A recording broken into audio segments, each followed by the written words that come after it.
Okay, so tonight the Chassidus Forum shir, and instead of doing on the parsha as we usually do, I want to do a little bit of achuna to Chanukah a little bit, and I want to look at a few pieces in Bnei Yissachar. Bnei Yissachar, of course, as many know, is a cipher that's really the whole cipher is really on the months of the year and different Yom Tovim that appear in the year, al pi Chassidus. And Hanukkah is his biggest section. The Bnei Yissachar actually said that, interestingly enough, most people can't really perceive or know their previous Gilgilim, but he had a very strong inclination. First of all, he was from Shevet Yissachar, which is why he called the cipher Bnei Yissachar, and also he had a feeling that he was around during the times of the Chashmonaim, during the times of Hanukkah. So he felt very, very connected to the Yom Tov of Chanukah. So on Chanukah, he has tons, like more than he has on any other Yom Tov, like literally, probably around maybe a fifth of the entire cipher, which goes through the entire year, is focused on Chanukah. And he has many, many pieces on Chanukah, and we're not going to be able to get through many of them, but we'll get through some, two or three in particular that I think are the most, I don't know if the most, but they reveal a lot. And just to start with, I just want to introduce a concept, because basically these pieces are going to be centered around the idea that the Rekayach, one of the early Mekabulim, he indicated different remuzim in the Torah, allusions to the Yom Tov of Chanukah in the Torah. And Chanukah, of course, is the only Yom Tov that's not mentioned anywhere in Tanakh.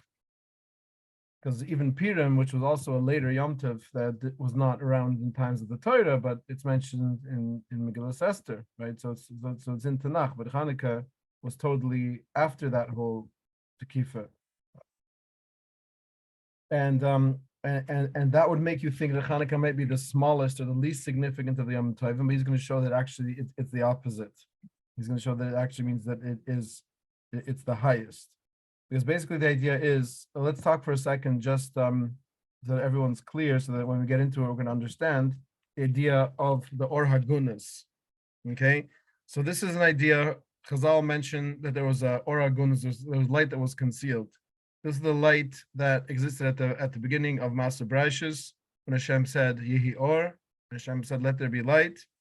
And that light, whether or not you want to learn that the Sheshimai Brashis have to do with the creation of the physical world or not, we talked about this before, that although certainly some of the Mefarshim understood that it's talking about the creation of the physical world, but that's not pushed at all, because actually we have a lot of different places, like in the Zohar, where it's mashma that the Sheshimai Brashis are talking about the creation of the Sirius and Atzilus. So it's not talking about the physical world at all. But even if you do want to go with the idea that's talking about the creation of the physical world, the light that was created at the beginning was not sunlight, because the sun was only created on the fourth day of Maaseh Brashis. So this or is something different, something special. And Chazal say about this or, there was an or with which one could see from one end of the world to the other. And we've talked about this before. The way this is explained on Pnimius Torah is we're not talking about a physical light at all, because of course, physically speaking, there is no light that will allow you to see from one end of the world to the other end of the world, because since the world is round, and since light rays go straight, it'll be impossible to see around the world to the other side with any sort of physical light. The Guru explained, and we saw this at length in the Guru and Safra Detz Nisa, the Guru told us that the light, this Or HaGunas, this original light that existed at the beginning of Master Brashis, was a consciousness. It was a type of consciousness where you see from one end of the world to the other, in the sense that it's the interconnectedness of all things. And then instead of a person seeing himself as one little separate thing in one little separate corner of planet Earth, it was a type of vision, a type of awareness that allowed a person to recognize that everything is connected, everything's part of one whole and one system. So that's a very powerful type of a consciousness. And according to the Medrash says that Hashem saw that the world was not ready for that light. There will be people that would not be able to comprehend that light. So Hashem concealed it. He put it away. And he put away for the tzaddikim, lo sedlivoi, for the future. So the Guru talks about this idea, of course, that that when Mashiach comes, we'll get back to that level of consciousness, that level of awareness in which we don't see ourselves as separate individuals, but rather as part of a system. We see the interconnectedness of everything. So that's when the light will be revealed again is lo sedlivoi. And someone asked, would it be correct to say this Oragunus is a glimpse or being allowed to see a bit into the Or Ein Sof? So yes, it is. In a very, very strong way, it is. Because from the perspective of the Ein Sof, from the perspective Kivyuchel of Hashem himself, the world and the entire emanation of the world is all just an emanation of his own essence, right? So it's just like Kivyuchel, a person, even though our consciousness rests inside our mind, so we this is the control center up here, but we're very, very aware of our fingers and of our toes and of different parts of our body. You know, if someone's finger gets hurt, he feels it, right? The body, even though the consciousness is just in the head, but the body is an extension of that consciousness, and a person feels everything that's happening in every part of his body, and every part of because it's an extension, kiviyuchel. Because we had the also in the Guru and Sarfaditz Nisa, where he told us about that that das, consciousness awareness, is something that is a mind process. It combines the Chachma and the Bnei. It combines our different modes of thinking into one coherent system. That's the das ha'elyon, that's the higher function of the das, but lower function of the das is to then the way that how that sort of flows into the rest of the body, and the awareness and the consciousness flows into the rest of the body. So we don't look at it, even though scientifically speaking, we're moving our finger. What's actually happening is that the brain is sending a message to the nerve in the finger, right, to move, but we don't experience it that way, right? We experience it, I'm moving my finger, right? Because we experience it as a continuous connected process, as opposed to experiencing it as mind being thing number one, nerve, and whatever. There's probably a whole bunch of those nerves. It probably goes down the spinal cord and then extends to different nerves and so on and so forth, being stage 2, stage 3, stage 4, until finally get to the finger stage, whatever, right? We don't experience it that. We experience it as one process. I'm moving my finger, right? In that same type of way, Kaviyuchel, the Ein Sof, experiences all of its emanation as Kaviyuchel, like the body is an extension of the mind. In that same way, all of existence, all of the Oilamis, everything that exists is just a continuation of the consciousness of the Ein Sof. So from the Ein Sof's perspective, there is no distinction between anything that exists inside the entire universe. Just like in our body, we don't think of, this finger is however many billions of cells. We don't think of it that way. We're not aware of each cell individually. For us, it's one continuous organism. So Kaviyuchel, from the Ein Sof's perspective, that's what it is. And that's what the Oragunas is too. From the Oragunas, because really each of our consciousnesses, and this is something we've talked about many times by the Shirim, each of our consciousnesses is just another vantage point of the Ein Sof's consciousness, right? Because this is the Leishim. The Leishim has this idea that the Havaya, that means to be, to exist, and really to exist, philosophically speaking, means to be aware of one's existence, because if something exists and it's not aware of its existence doesn't really make much of a difference, right? So that means that all existence, all consciousness, and that's mine and yours and everybody else's, is really, really, really just an extension or one vantage point, one perspective point of the Ein Sof's consciousness, Kaviyuchel. That's the side of why each of us is called a Chalik Alika Mimal. Each of us is a portion of Hashem, Kaviyuchel, manifestation of Hashem. It's one vantage point of that entire system. So it doesn't really work so well with the human body type of description. When we talk about the human body type of description, the way we think of it is is we don't think of our finger as having a consciousness, right? It's only the consciousness is here, and it's interconnected into every single part of the body. The kavyuchol, the Ein Sof, with all the consciousnesses of all existing beings, which would include maluchim and human beings and kavyuchol everything else, each of those can experience itself as being the consciousness that is connected to the entire body, if that makes sense. So it's almost as if kavyuchol, as if in us, we would have the ability to sort of switch a vantage point from, instead of seeing it from here, seeing it from the fingers, seeing it from the toe, right? Kavyuchol, that is the ultimate side of that oragunus, right? Is that idea that each of those vantage points of the Ein Sof, which is each of our consciousnesses, can experience itself as the whole, kavyuchol, because it is the whole in a sense. It's one vantage point of the whole system. So in a certain way, you're right, 100%. The oragunus is a sort of a glimpse of that Or Ein Sof, of the Ein Sof's experience, kavyuchol. Right. So then someone chatted that, and then this, of course, is going to have to do with the idea of separating ourselves from a virus and from, because that's the idea.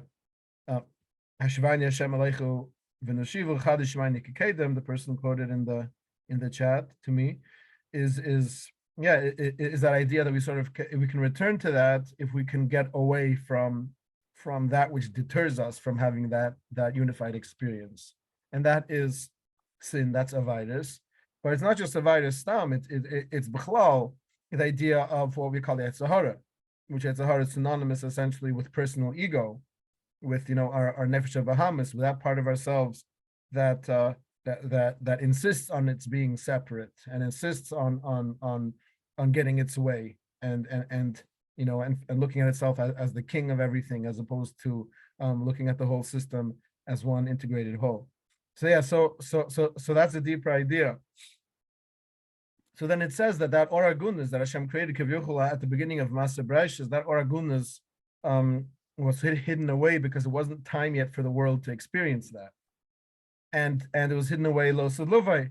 It was hidden away that Be'ez Hashem, when we get there, and we saw this for those that came to the Sarfat Tznis this year, the group went into this in detail about how literally the world will expand into that type of consciousness when Mashiach comes.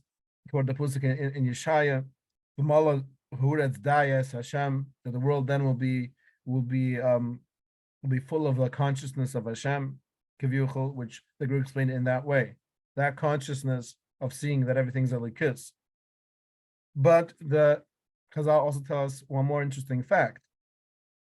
Where is it hidden though? Until then, so Chazal say it's hidden in the Torah.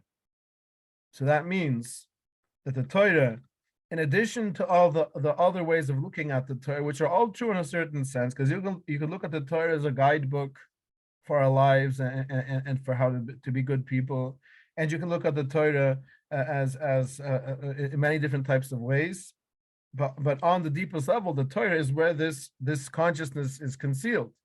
So someone who's able to connect to the Torah will be able to get to this type of consciousness, and of course, we could ask the question, well, there's so many people that learn Torah, and some of us might be feeling this.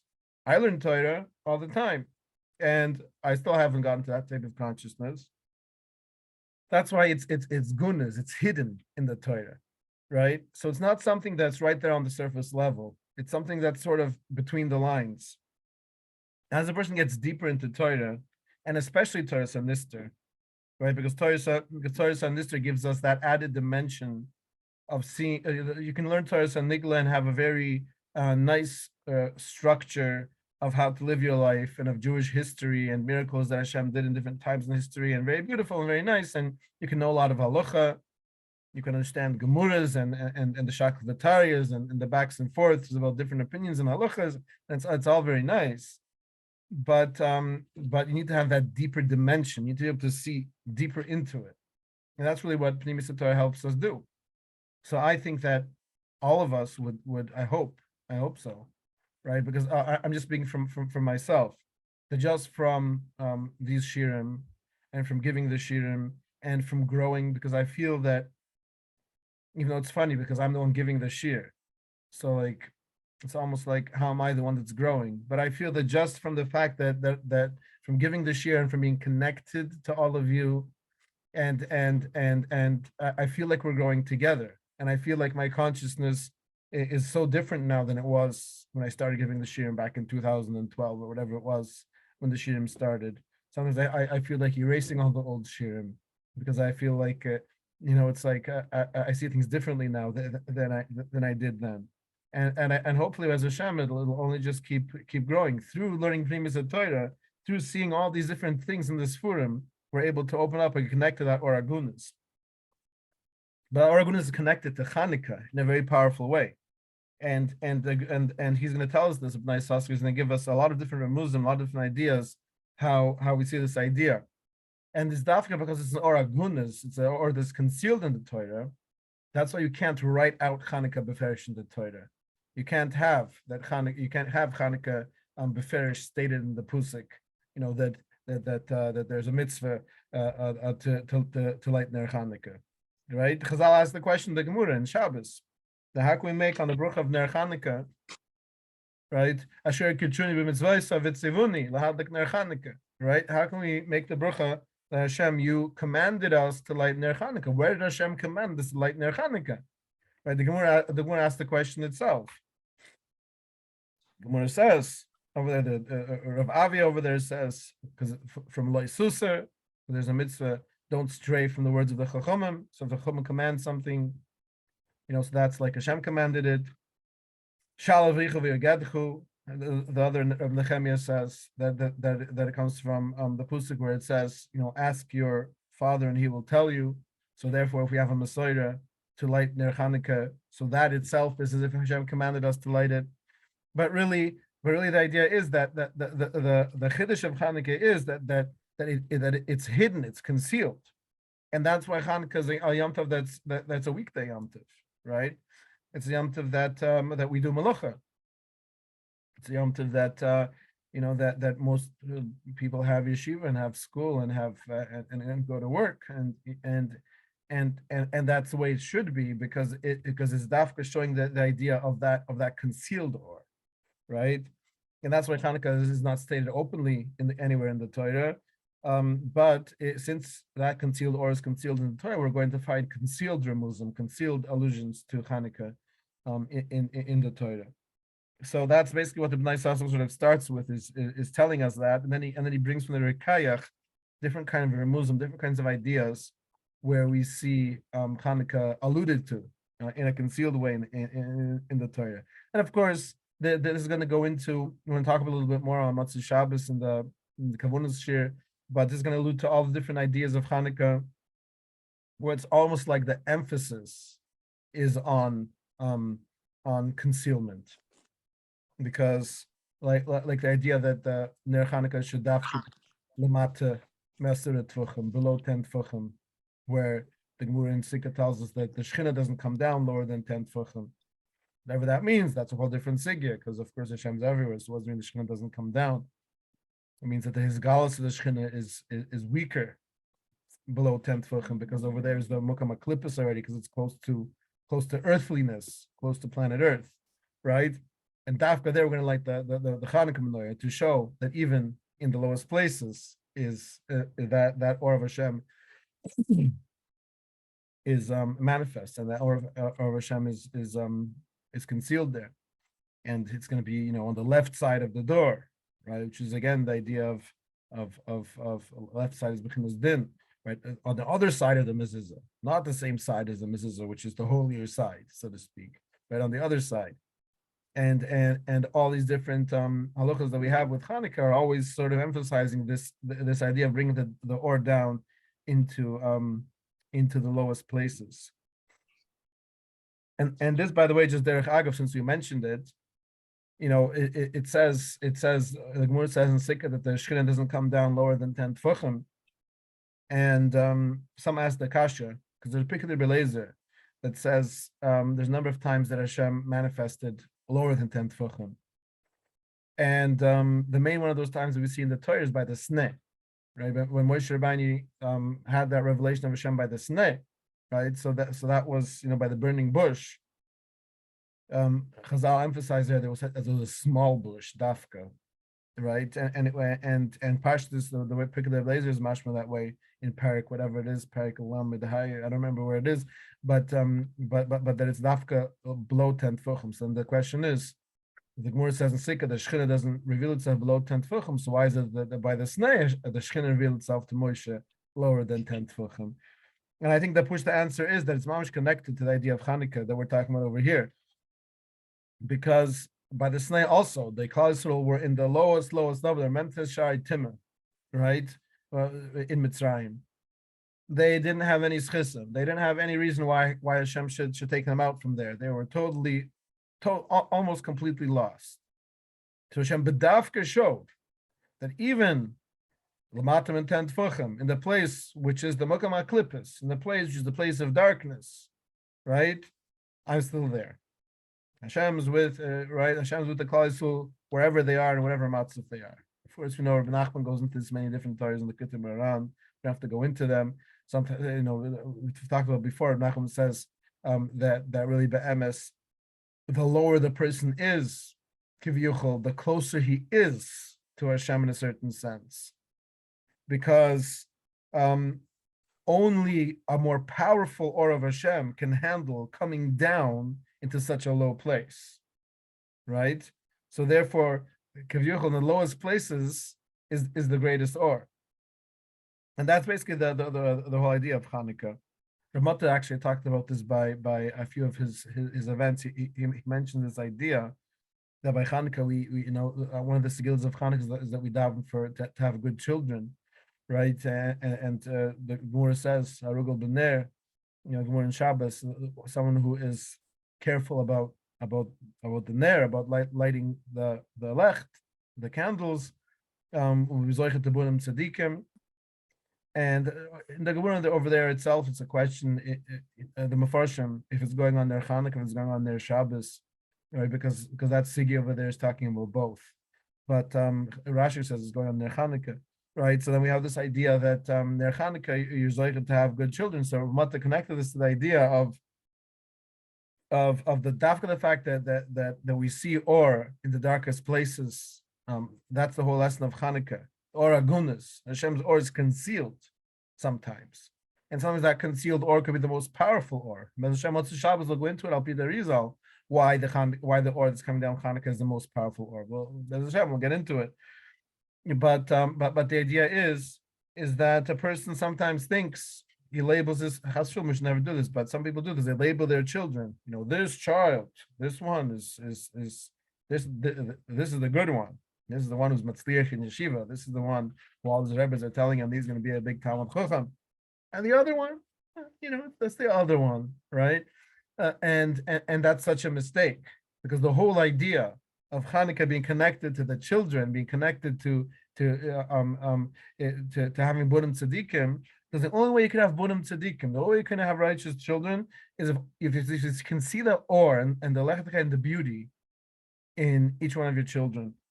And that's the side. And if a child and everyone has some sort of a gift, so even if a child can't learn but has a different type of a gift, there's a certain boy in Babov, a bocher in Babov, who he isn't such a good learner, but he's an incredible artist, like incredible. He can draw in a few minutes a portrait with all the shading and all the shadows. It looks photo quality, mamish. It's like incredible. I've never seen such a thing before. And his parents were being very machazik him in that. And they were telling him, wow, this is so amazing. And they were encouraging it, and this is so wonderful. And a boy that otherwise could have fallen through the cracks because he's not such a good learner. So in yeshiva, they're going to look down on him. But because the parents were able to see his light, to see that or shining in a different place, we're able to pick him up to a level where now, I'm not going to say he's the biggest Talmid Chacham in the world, but his davening has improved, his even his chayshik and learning has improved, because they were able to see the light in him in the places where Hashem gave him the light, right? So So all these things are connected. But okay, but we're getting off track. Let's see a little bit of these remuzim here in the Bnei Yissachar that he tells us. So the piece I want to do is piece Gimel in Mamar Bais. If you have a Bnei Yissachar on Kislev and Taivas, Mamar Aleph just talks about the Chadushim themselves. Mamar Bais starts Chanukah. It's the first one on Chanukah. I want to do the cycle section Bais of Mamar Bais. And basically he says over there like this. He brought already in the first piece also, he brought from the Rekayach a certain remuzim in the first puzak in Brashis Bura Leikim, already over there, Arei Mr. Chanukah. But we can't go through everything. So the second one, he says, Kusav Arav Ir Vekadesh Ashadvurav Divrei Kabula V'Kibum Eliyu Yizal Bibal HaRekayach. He starts off with really being Mishabayach, the Rekayach, and saying Ir v'kadosh is like an expression from the Nil. It's referring to like the Maluchim. So he's talking about the Rekayach. He says he's like a Malach. Ashad Dvurav Divrei Kabula, which all of his words are Divrei Kabula. They're words of Kabula. The Kilm Eliyu Izal, and he was Makabel from Eliyu Anovi. And that's the Bal Rekayach.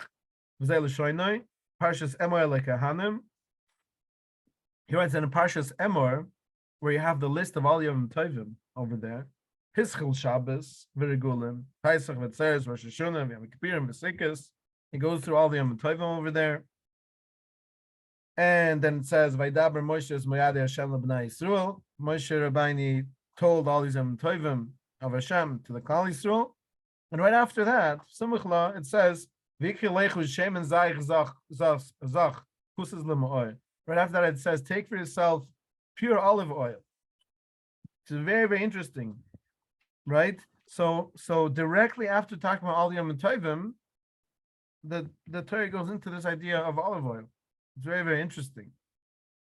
Talking, of course, with the Beis Hamikdash, right? It's not talking about Chanukah openly, but the idea is that you see over there an allusion, a hint to the fact that there's another Yom Tov. This Yom Tov is going to be associated with oil. When he says Remes the Chanukah. He says this is Remes to Chanukah, Shem and Zayis, because the mitzvah of Chanukah, of Ner Chanukah is especially with Shem and Zayis, mitzvah and a mivcher. That's the best way to do it. Al pi halucha is with olive oil, and al pi kabula. Certainly, everyone should try if they can. Rav Mata mentioned that some people, even who use candles, because there's actually minhugam in certain places. I think in Karlin, they actually used candles, dafka. But even if a person's minig is to use candles, this is what Ramata said, pour some olive oil on the candles. So at least you have a little bit of that Indian of the olive oil over there, a little bit. But Al Kapunim, so that's the best way to do the mitzvah. And then he says, and then I'm not sure if this is the Rekayach still, or if there's already the Bnei Yissachar. Yeah, I think it's the Bnei Yissachar already saying himself. That if you look at the words over there, regarding over there about the olive oil, it says Tzavas Bnei Yisrael. It says command the Bnei Yisrael, command the Klal Yisrael. It says that's begematria b'mei Matasui ben Yochanan. That's the same gematria as in the days of Matasui ben Yochanan. Interesting. Kisha Taisef HaKoil, but you have to add the koil. In other words, sometimes we have that the gematria is one off, and you add one for the koil. This is going to be really important, this idea of adding the coil. We're going to get to it soon. But it's very, very interesting, right? Again, gematrias are something that some people like, some people don't. Some people connect to them more, others don't. People are totally blown away by gematrias now, and it's just like, wow. For me, I'm not such a gematria person. So for me, if someone tells me it's an interesting gematria, I'm like, okay, I hear. But I don't get so excited. But it's a little bit different in this type of a context like here, because here we have it, if it says it's in a cipher, that means it's coming from Messiah, right? And he's saying Tzavas Bnei Yisrael, that it says over there is the gematria of B'mai Matasui ben Yochanan, which is of course the mitzvah of Chanukah, the mass of Chanukah, but with a koil. And he says V'yidover nechmad kasher kvar shematichu Sha'ali hagimel chadushim tishrei v'cheshvan kislev hama misigulim l'chanikas abayis kihain. You know what? I'm gonna skip this just because I'm just seeing what time it is, and I want to get to the main thing. He goes into into a little into a certain thing that Tishrei Cheshvan and Kislev have a special koyach. They're associated with Malchus, because essentially those three chadushim, all the chadushim are connected different shvutim, and those three chadushim are connected Ephraim, Menashe, and Binyamin, which came from Ruchel, right? Because Ruchel really only had two sons, Yosef and Binyamin. So out of Yosef came Ephraim and Menashe, and then Binyamin was the other son. So these three chadushim are connected to the sons of Ruchel, which Ruchel, of course, is connected Nick, as we know from what's his time. We just had that now, right?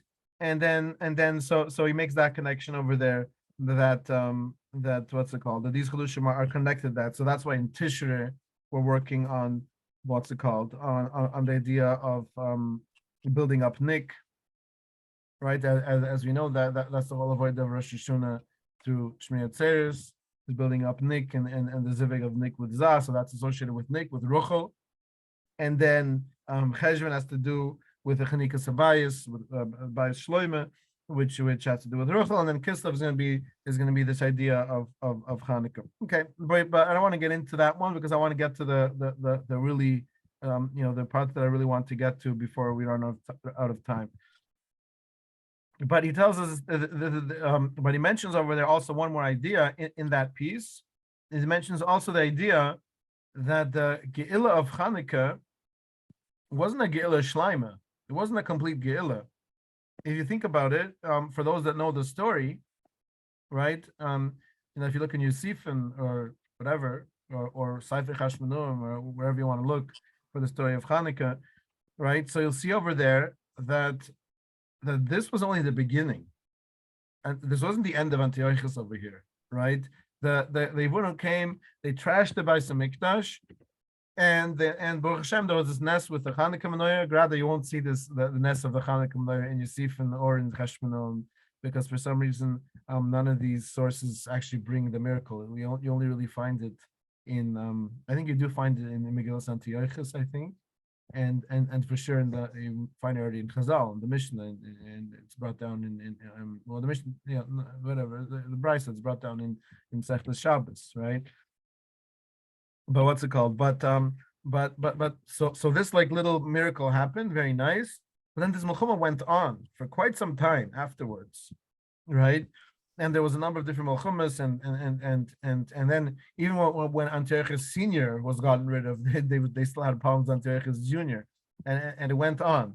So it's almost like interesting that this Nes Chanukah happened like in the middle of something. It wasn't even like at the conclusion of some dramatic battle. It was like, it was like in the middle. So the idea is that the Nes of Chanukah wasn't a Ge'ilah Shleima. It was a taste. It was a taste of Oragunas. And that taste of Oragunas means sort of like if the Oragunas is that cosmic awareness that we'll have when Mashiach comes, that state, I don't want to use terms that sound Buddhist, but that enlightened state, right? Where our minds open up, when we suddenly realize what the world is, right? And what the world is about.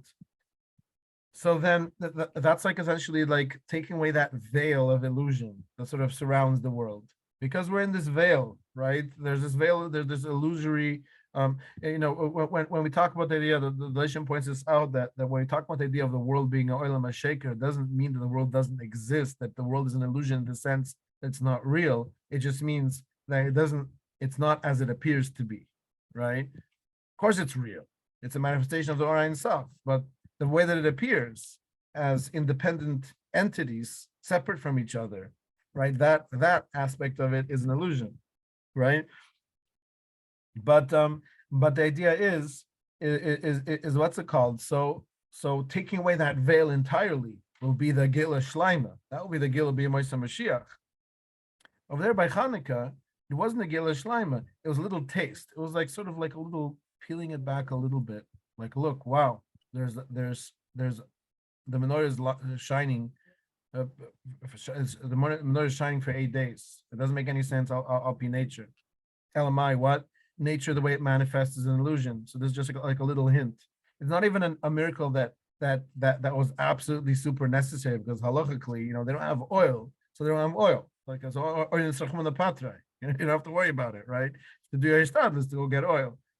It wasn't even a miracle that needed to be, right? It was just like sort of like just like Hashem like peeling behind the curtain saying hello, right? Which was like a hint of Ge'ilah. And a hint of that, which Bez Hashem we're going to experience fully, Bez Hashem, when we get to this dramatic transformation of the world and the way we see it, which will happen when Mashiach comes. But so that was in the first section of Bais. And then in the next section, he goes into this very interesting idea that I want to bring out over here. That what's it called? That we said it's Tzavas Bnei Yisrael's Gematria B'may Matasri Ben Yochanan, but there's still we have to add the koil. You have to add one more, right? There's some people think that koil thing is cheating. Some people think that whole koil thing is like, it doesn't fit exactly, so just add one more and magically it'll work. Like people make fun of it in a certain sense. It's not true, because the Bnei Yissachar says later on, we're not going to talk about that piece. There's a piece over here where he says, he has very cute, that by Yaakov, when he switched his hands on Ephraim and Menashe, says, so we said over there, Ephraim and Menashe Kidybinski v'Shimon Yeili. Ephraim and Menashe are like Reuven and Shimon to me. And he points out, and I don't think this is his own thing either, I think this is also something that was already mentioned in earlier Sfurim, that Ephraim and Menashe, Kidybinski v'Shimon, Ephraim and Menashe are like Reuven and Shimon.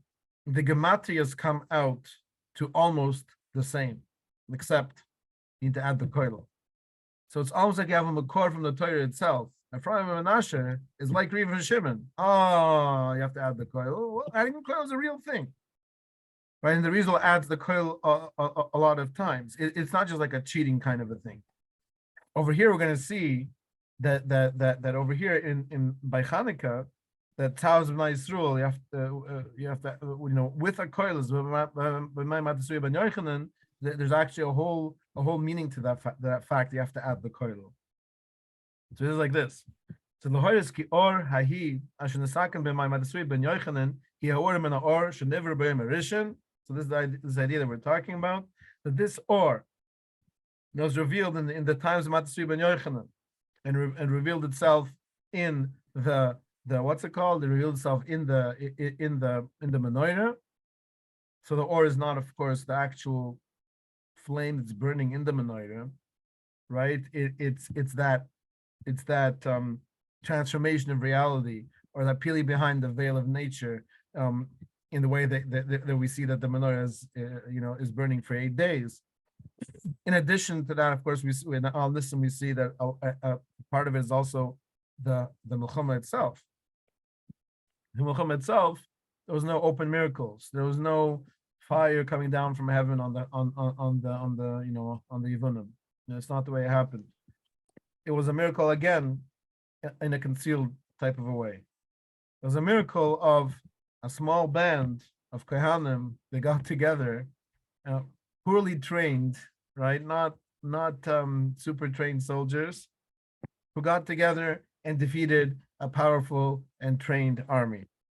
So of course, a person that doesn't believe in miracles, that doesn't believe in Hashem, would say, well, once in a while that could happen, if the big army didn't plan ahead and they messed up, they made a mistake, and so by luck, by chance, it could happen, right? Was bedafka that kind of miracle, because the whole thing is that idea of the oragunas, of that concealment of it, right? That's the whole point. So that's the way in which it manifested. So he says again. So he says, kasher echtev lechu l'halon. He says, I'm going to talk about this later on. Asher or hanisi that miracle, that light of the miracle in those days, bizman hazeh, and he emphasizes b'yom haim bizman hazeh, because this is of course the famous thing that we've talked about many times by the Shirim, that Ramata talked about it too, that the deeper understanding of B'yom Mahem Bazman Hazeh, the Rizal says this already, is push up shot, you would say, but this miracle happened by Yom Mahem in those days, the days of the Chashmanuim, Bazman Hazeh, at this time of year. That would be the simple shot. The Rizal already says that B'yom Mahem Bazman Hazeh means that same miracle that was B'yom Mahem that was back then is also right now, B'zman Hazeh, when Chanukah comes. The Rizal has this idea, he mentions many different places, all the Chassidus Forum quoted. You find this even in the Litvish Forum, the Nefesh Chaim talks about it too. It's something that all of Klal Yisrael understands, at least those that are connected to Pnimis HaTorah, that when the Yom Tov is not just a commemoration of an event, right? It's not like Independence Day or whatever, or how do you call it here, Canada Day or whatever, right? It's not just a commemoration of an event that happened once. It's rather that same or is actually coming down again, right? So that means that Chanukah this year and Chanukah every year, an aspect of that or agunus actually manifests, and that's why the tzaddikim have this avoid of sitting by the Chanukah lech and looking at the Chanukah lech, because that or agunus manifests in the Chanukah lech. There's kavunas for it, right? All these meditations from the Rishash, right? To have while you're looking at the Chanukah lech, or if we're going with derech hapashtus, right? And a person could make a very simple meditation, a very easy one. You find it's actually very hard if you don't meditate often, but just to look at the Chanukah lech and just to focus on that and not think about anything else. You'll see. It sounds easy, but it's not, right? But just that idea of just absorbing that or agunas, absorbing that or, that's manifesting, because it manifests every year, right? And so that's the idea. So he says, so that or that manifests b'yom Mahem and Bazman Hazeh, right, on Chanukah, is Hoya or Nisi v'hur min ha'oras ha'or hagunas. That's a miraculous or that's shining from the or hagunas. And he says v'chayin he the mishmer is b'chol shuna v'shuna, and that's how it is every single year, right? And so he says Bnei or hagunas nigdas b'Torah, and that or hagunas was concealed within the Torah, like we mentioned at the beginning when I was introducing the Yissachar. Right, it's concealed in the Torah. Because, like he said, like I wrote many times, he's talking about himself, and according to the Kadmoinim, right? This is something that again this comes from Chazal already, right? This idea. So therefore, that the idea of the or. Do you take do you give rides to the states? Sorry? Do you do service to the state? Not for me. That's not because I don't give rides to the states. Okay, so what do you call it? Right. So what do you call it? So the idea is, so that or agunas is concealed in the Torah, right? So therefore, the idea is that the Torah itself, in a certain sense, is going to be represented by that or of the Ner Chanukah, and he's going to tell us this later. Again, I don't know if we'll get to it because whatever, we're just flowing here, and however we flow until 11:10, that's just what it is. But what do you call it? But he's going to say later that it comes out that you have Lamed Vov Nairis, you have 36 Chanukah lech together from all 8 days, right? Because if you add up 1 plus 2 plus 3 plus 4 plus 5 plus 6 plus 7 plus 8, right? So then in total you get 36 Lamed Vov. And he says, and he's going to bring that the Medrash says that or Hagunas shined for 36 hours. I'm not sure exactly what that means, what those 36 hours were. I don't know, I'm not sure. But he says, but he brings such an idea from the Medrash. So then we see that or Hagunas is connected to Ner Chanukah. But then he also says it's connected to 36 Mesechtes. There's also Lamed Vov Mesechtes and Shas. Right, so which is also interesting, because the idea is that again the Torah itself conceals within it that oragunus. That oragunus is in the Torah. It's accessible. It's there, right? Again, not every person who learns Torah will access it. Person who's able to go in beyond what the Torah says in the Pashtus and to see the amkas behind it, and to sort of journey deep into the machshava of the Torah is going to be able to access the oragunus. But anyway, but as we said over here, that so therefore the Torah is that or. It's the same thing. And it says v'raisa mechachma nafkas. He says, and the idea is that the Torah comes from the bechina of chachma. What he's saying here is very, very important, because what does it mean that the Torah comes from chachma?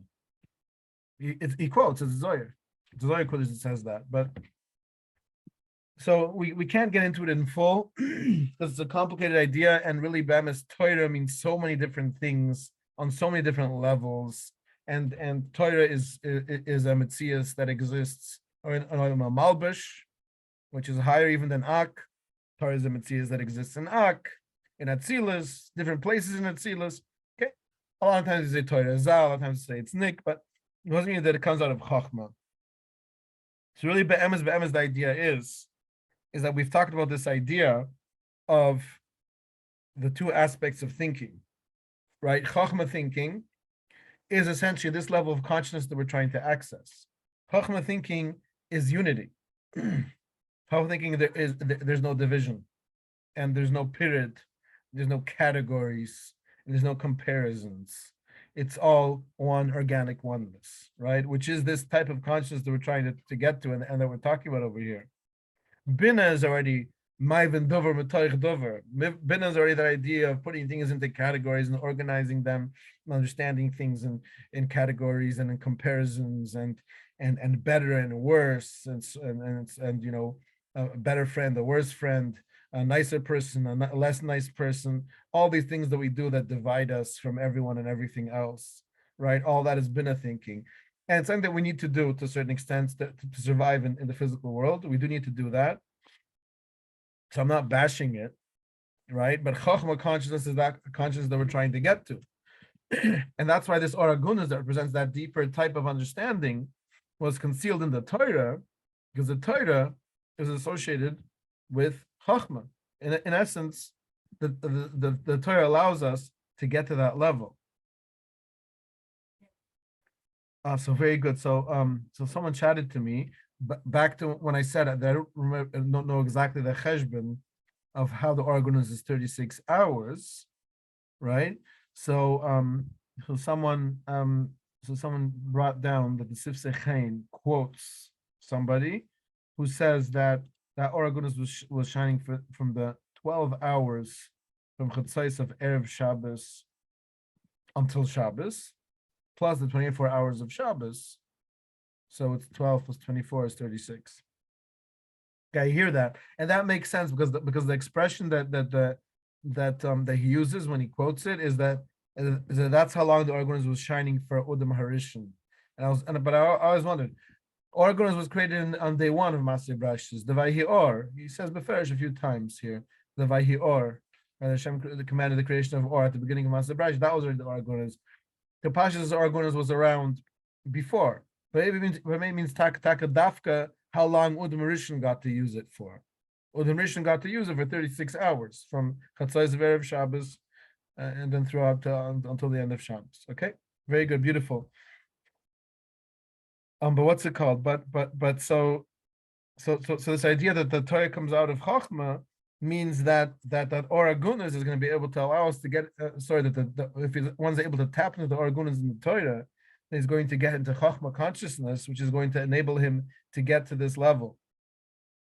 But we have to be aware that the pshat of the Torah is very much Bina consciousness. Okay, that's why if someone's not able to go beyond, if he's only looking at the surface, he's not going to get to this type of consciousness, because the Torah on the surface level is very Bina oriented. If you think about it, the Torah gives us plenty of categories, right? Mitzvahs and avirus, Tuma animals and Tohar animals, right? nida, times ladies permitted, times ladies not permitted, tahara and tima. All these, the Torah is very much dual in the way it presents things, and it very much presents things in that way of categories and labels. Because a lot of times the Torah will label a certain person, Noach was a tzaddik, right?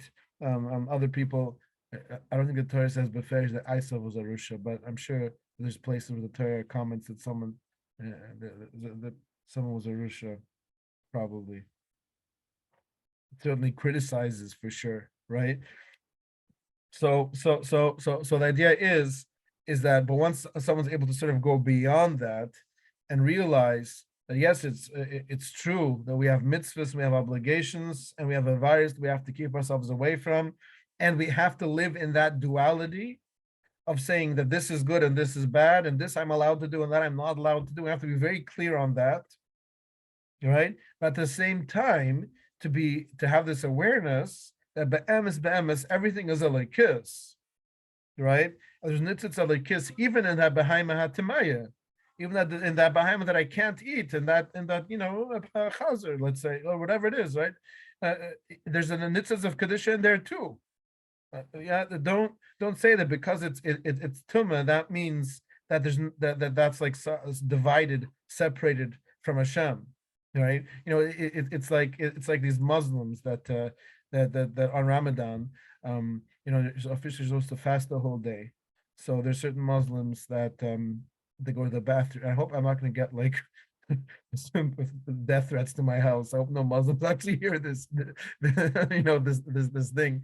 But there's certain ones, the more modern ones, who during Ramadan they lock themselves in the bathroom. They eat in the bathroom, and they say because the bathroom is a mukum tima, so Hashem can't enter a bathroom because it's an impure place. So therefore, over there they can do what they want, and Hashem can't see it. Right? It's almost like don't fall into that kind of thinking. Don't fall into thinking that what's it called, that that because something is tumah, or because something is not shaykh to me, I'm not allowed to have that. That doesn't mean that doesn't mean there's no kedusha. There's no nitzitz of kedusha in there. That doesn't mean even the entirety of it, right? Even the klippa of it, not just a nitzitz, is kivyuchel ishtalshus of the ora himself, right?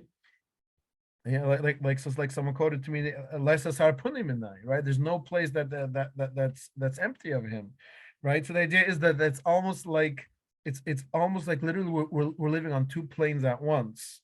Or the way I put it sometimes is like we're aware that we're in a certain type of a game with certain rules, right? Where like a soccer player, right, or a basketball player. He knows I'm not familiar with these sports because I was never such a sports guy, but whatever. But there's rules, right? And they know that they have to follow those rules, even though those rules were just made up. And kivyuchol in the real world, quote unquote, those rules don't matter, but in the game, of course, they matter, and they're not going to chas v'shalom break the rules and cause their team to lose, right? Kivyuchol. So everything's elikis, but at the same time, everything's elikis. We're aware, yeah, but there's a certain way how that manifests. We have to use that Bnei consciousness to know that we play by the rules, and the rules are that this is tumah, this is no shaykhs to me. At the same time, we're aware that less us are punim and there's elikis kavyuchel and everything, and that's the whole story. When Chazal say that when Mashiach comes, the chazer, the reason why chazer is called chazer is for the illusion of chazura, of choizer, that it'll go back to being kosher when Mashiach comes. What does that mean? That means we're going to be having like pork sandwiches when Mashiach comes. It doesn't have to, right? Because when Mashiach comes, it's a whole different type of mitzvahs that we can't even imagine. But the point is, the point that Chazal are trying to point out is that everything has that nitzitz kudosh. At this point, it's concealed in many places, right? With that cosmic consciousness, that chokhmah consciousness, it'll all be revealed. But at this point, we still have to work with that Bnei consciousness. But anyway, so the idea is that the Torah comes out of chokhmah. He says, "When I rutzi hayevunim lebattle as a Torah or." And the Yevunim, their whole idea was to be mevatel, to annul this idea. and this is something that I don't have time to get into now. There are many different philosophical strains among the Yevunim. Some even were inclined towards our way of thinking. Plato, and then the Neoplatonists and whatever, their thinking was quite in line with many of the things that that we that we have in Primus Torah, and some people were some of them were more mystically inclined, but to a very large degree, and many of them were rationalists of a certain sense, that they didn't appreciate this type of awareness, right? And because of that, they were sort of like fighting against it. I don't have time to get into it now, Berichas, with all the different shittas in the Yevunim and what everybody held, but it's an interesting discussion in and of itself. But whatever. But the point is that B'derech Klal, or at least the Yevunim under Antiochus, they want to annul that bechin of Chachma, and that's why the Nes was with Shemin, with oil, which is the Remes L'Chachma, like the Zohar Kodesh tells us, and then he says, and then also the menorah itself is the Remes L'Chachma, because you have that Chazal tell us, the Gemara says, L'Hachkim Yadrim. Someone wants to get Chachma, he should turn to the south, right? So what's it called? So basically the idea is, Puchet's talking about, a person davening Shemona Esrei, so he should sort of direct himself, facing east, but lean a little bit to the south if you want Chachma, lean a bit to the north if you want the money, right? Parnusa, that's the other one. But the idea is that was because the menorah was Bedurim. The menorah was on the south side, inside the Heichel, right, in the Beis HaMikdash. So the menorah we see is also connected in a certain sense to Chachma. And so anyway, so he tells us, Ois Aleph Rumas L'Chachma, and the Ois Aleph is Remes to Chachma, because we have Kmudat Umar Va'alfeichu Chachma. Aleph is an expression of learning, and the Eev, this is a pasuk in Eev, Va'alfeichu Chachma, I'm going to teach you Chachma, right? So the idea is that Aleph is associated with Chachma. So he says about Kain Tuvin Lefi Zayis. With this we can understand as Bnei Matisui Ben Yochanan is not Gematria Mamish Tzavas B'nai Yisrael. You have to add Aleph for the Koilo, because Aleph is that Bechin of Chochma that represents the Oragunas, represents that higher consciousness, that represents that awareness that came with the Ness of Chanukah, and we have to be aware of that. Okay, and I guess that's basically the idea. Again, there's another piece later on where he talks about many of these same ideas, and I think I spoke almost everything out. Except that he mentions just one more point, that what's it called, that he says that the Chacham was that the Nes Chanukah was after the end of Neviah, after the end of prophecy, and he just says that the idea is because Chacham Uduf min Novi, because Chazal tells that a Chacham is greater than a Novi, because a Novi only has his experience at when Hashem wants to give him that experience, whereas Chacham is something that a person can tap into and be in that type of a consciousness all the time. So he says so that's why, in a certain sense, Chanukah is greater than those Yom Tov that existed in the time of Nevi'us. Okay, so we're going to stop over here, Bez Hashem. Here I have a Freilich Chanukah and a wonderful Shabbos. Shabbat Shalom, and Bez Hashem, for those that are interested, Motzei Shabbos, instead of the regular Eitz Chaim shir, I'm going to give a shir on the kavunas of Chanukah. We're going to try to bring it down to a level that it's practical and it's not totally, up there, so we can sort of connect to it. And that'll be Motzei Shabbos, and then Bez Hashem on Chanukah itself, the shirim, look for emails, because it depends if I'm going to have something, if I'm going to, if I'm going to be going to Chanukah Mesibur or something. Maybe some nights yes, some nights no. So just look out for emails about the exact details of the shirim. All right. A wonderful Shabbos, everyone. Shabbat Shalom. Shabbat Shalom, Rabbi. Shabbat Shalom. Good Shabbos, Rabbi Ishkaya. Thank you so much. Oh, it's my pleasure. All too.